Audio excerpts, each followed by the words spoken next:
Hello guys, कैसे हो आप सभी। एक छोटा सा अपडेट देना था सेंट्रल बैंक ऑफ इंडिया के बारे में। और जो रिक्रूटमेंट है वो credit officer of junior grade 1 यानी कि स्केल 1 ऑफिसर कह दो, या IBPS PO जो होता है वो क्रेडिट ऑफिसर जो PGDBF के थ्रू रिक्रूट करने वाला है सेंट्रल बैंक ऑफ इंडिया इस साल।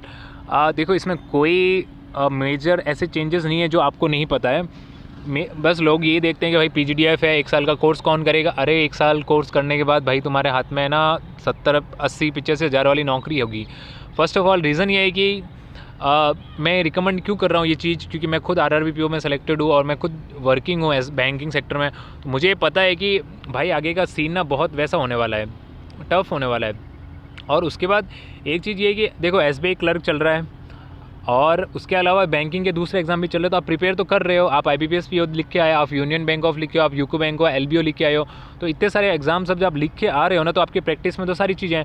तो क्यों नहीं भाई सेंट्रल बैंक ऑफ इंडिया का PGDF दें। मैं खुद IDBI PGDF क्लियर हूँ, मैंने खुद ने 2 बार इंटरव्यू दिए हैं।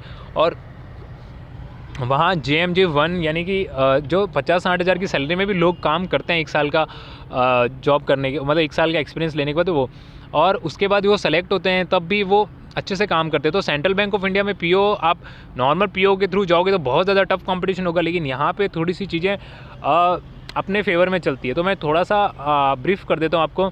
एप्लीकेशन फॉर्म स्टार्ट होने वाले 30/1/2025 से 20/2/2025 तक चलेंगे, यानी कि आज से स्टार्ट होने वाले और 20 फरवरी तक चलने वाले हैं। ऑनलाइन पेमेंट एप्लीकेशन वही सेम डेट है। Exam date will update, will inform later. बात करते हैं कितनी पोस्ट हैं। देखो 1000 पोस्ट हैं टोटल। SC की 150, ST की 75, OBC के 270, EWS की 100 और जनरल की 405 पोस्ट हैं, यानी कि टोटल 1000 पोस्ट हैं PO की। ज़्यादा कुछ नहीं करना है। क्रेडिट ऑफिसर मेन स्ट्रीम और JMJ असिस्टेंट मैनेजर, ये देखो 85,000 इन हैंड जब आप लग चुके होंगे बैंक में 1 साल PGDF करने के बाद। ठीक है, अभी आप RRB PO दे रहे हो, IBPS PO का वेट करो, तो वेल एंड गुड, पर आपको एग्ज़ाम में बैठना चाहिए, क्योंकि देखो 20 से 30 तक की दे सकते हो। उसके बाद जो एज के रिलैक्सेशन है वो सारे सबके लिए कॉमन है। बट मेरा ये है कि अगर आपने प्रिपरेशन कर रखी है और आप उस फ्लो में हो तो आपको एग्ज़ाम में बैठना चाहिए, आपको इंटरव्यू का एक्सपीरियंस लेना चाहिए, क्योंकि एग्ज़ाम वही है, जॉब वही है, बस 1 साल का PGDF है। भाई PGDF करने के बहुत बेनिफिट होते हैं। आप बैंकिंग के वो डिप्लोमा के कोर्सेज ले लेते हो जो आपको बाद में फ्यूचर प्रमोशन में बहुत मदद कर, ये चीज़ें बहुत हेल्प करने वाली है। उसके बाद अगर आप ड्यूरिंग इसके अगर आप JIB CIB भी क्लियर कर लेते हो तो वो जब आप जॉब में कंफर्म होगे तो आपका डबल इंक्रीमेंट लेके ही आप सेट होगे लाइफ में। ठीक है, ये एज रिलेक्शंस वगैरह हो गए। उसके बाद बात करते हैं, देखो ये सारी चीज़ें तो मैं नहीं बताने वाला, क्योंकि ये तो नॉर्मल जब आप नोटिफिकेशन देखोगे तब आप समझ जाओगे।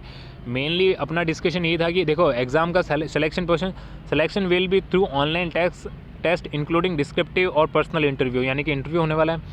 उसके बाद एग्ज़ाम में क्या क्या आएगा भाई, देखो जो नॉर्मल है ना SBI है, IBPS PO मेंस जो रहता है सेम वही चीज़ें हैं, बस थोड़ा सा इसमें क्या क्या चेंजेस है।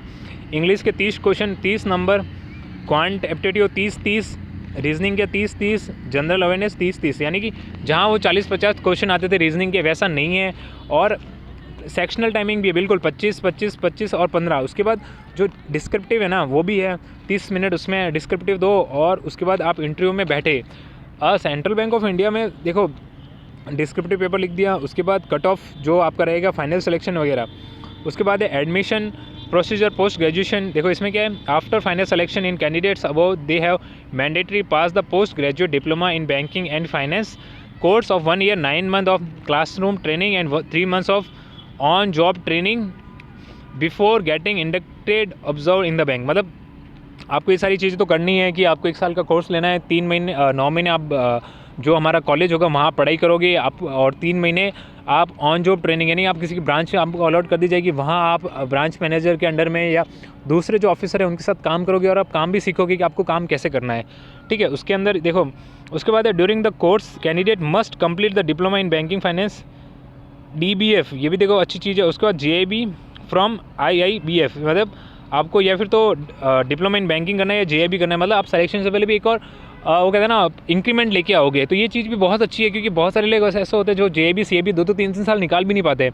तो ये चीज़ भी आपको एक एक्स्ट्रा एज ही है कि अगर आपको ऐसा करना चाहिए। मेरा ये पर्सनल सजेशन है, क्योंकि मैं खुद करंटली वर्किंग हूँ और जब मैं वर्क होने के साथ जब मैं स्केल 1 ऑफिसर हूँ तो मुझे पता है कि भाई चीज़ें कैसे काम करेगी और फ्यूचर में मौके नहीं मिलते हैं। भाई गवर्नमेंट आगे क्या करने वाली है, कैसे होने वाली चीज़ें, कौन क्या करने वाला है, हमारी प्रायोरिटी होनी चाहिए कि हमें कहीं पे भी जॉब मिल जाए एक बार। ठीक है, उसके बाद है detail instruction payment of fees जो कहते हैं the course fees tentatively 3 lakh से 4 लाख एक्सक्लूसिव विद GST, ठीक है।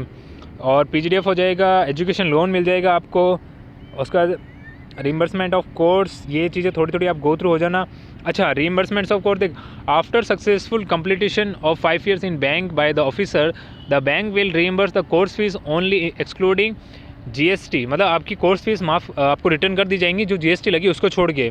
तो ये चीज़ भी काफ़ी अच्छी है। Only the course fee will be reimburse and no other additional charges cost will be consider for reimbursement. चलो ठीक है, मतलब जो कोर्स की फीस ले रहे हैं ना 3-4 लाख रुपए, तो वो तो आपको वापस मिल ही जाएगी ना भाई। इससे ज़्यादा क्या चाहिए कि बैंक आपको पढ़ा रहा है, आपको नौकरी दे रहा है, 5 साल काम कर लो, वो 3-4 लाख रुपए वापस दे देंगे, तो भाई इनडायरेक्टली फ्री हो गए ना आप IBPS PO फाइट करके भी सेंट्रल बैंक ऑफ इंडिया में PO बनोगे या ऐसे PO बनोगे, तो बेनिफिट दोनों केस में कैंडिडेट्स का ही होना है, ऐसा मेरा पर्सनल सजेशन है।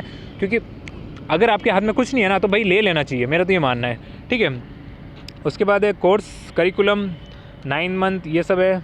उसके बाद है देखो स्टाइपमेंट ड्यूरिंग पीरियड, देखो 9 महीने तक तो आपको 2500 मिलेगा। OGT में जब आप करोगे तो 10,000 मिलेंगे। और विल बी प्रोबेशन 1-2 years, हाँ ऑन 2 साल के प्रोबेशन पे भी आपको रहना है।